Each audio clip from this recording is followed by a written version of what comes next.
Каждые 10-15 тысяч автолюбителям предлагают увлекательный квест – выбрать моторное масло. Какое внимание этому нужно уделить, узнаем совсем скоро.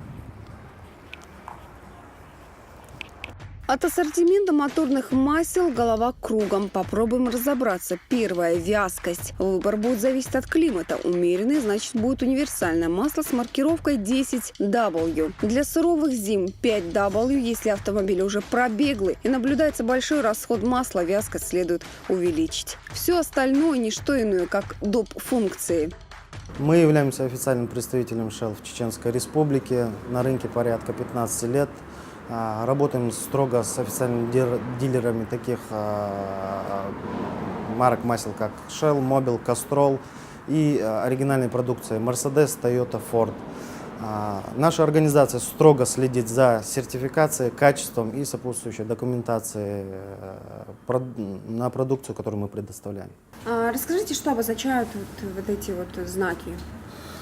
В данном случае эти знаки обозначают маркировку масла, чтобы понимать, какое масло подобрать, чтобы было легче.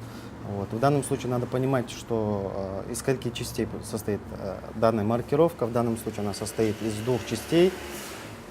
Первый показатель зимний, морозостойкость, и второй показатель летний, то есть жаркостойкость.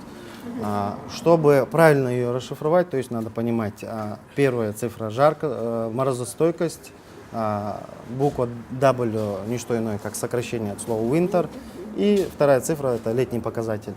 Чем меньше первый показатель, зимний показатель, тем степень морозостойкости выше. На данной канистре она указана 0, то есть это ориентировочно где-то до 40 минус 40 градусов мороза. Мы заехали в одну из известных автомастерских по замене масла, где мы увидим весь процесс, сможем узнать все тайны смены и качества масла.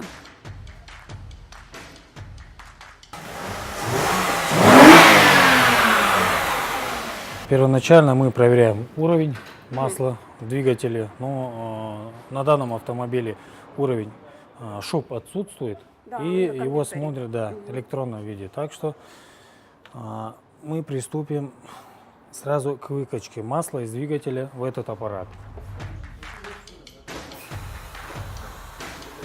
Дальше мы спрашиваем у клиента, какие фильтры менять. Масляный фильтр обязательно, воздушный тоже обязательно, но некоторые клиенты не меняют. Мы обязательно снимаем оставшуюся жидкость перед тем, как закрутить новый масляный фильтр. Теперь будем менять воздушный фильтр. Тоже обязательно. Теперь мы должны прикрутить масляный фильтр, обязательно смазать резиновую прокладку. Да, и закручиваем.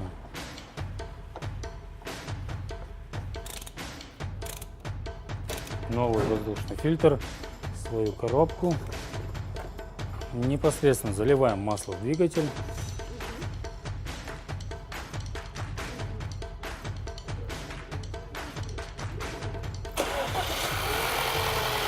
Теперь нужно попросить водителя дать немного газу, чтобы проверить фильтр на протекаемость, прочно установлен или нет. Немного. Здесь все нормально. Теперь мы проверяем уровень антифриза. Это дополнительно. Уровень очень сильно упал, это очень плохо. Проверяем уровень гидравлики. То есть тут тоже надо долить. И проверяем состояние колодок. Это как бонусная функция? Да, дополнительно мы проверяем антифриз, уровень гидравлики, проверяем колодки и все.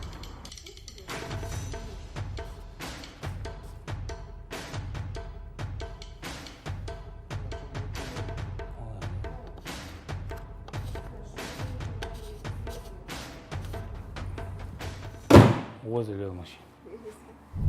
Одно можно сказать точно, за этой жидкостью нужно тщательно следить и вовремя менять. Чудо не произойдет, зато ваш железный конь будет стабильно работать.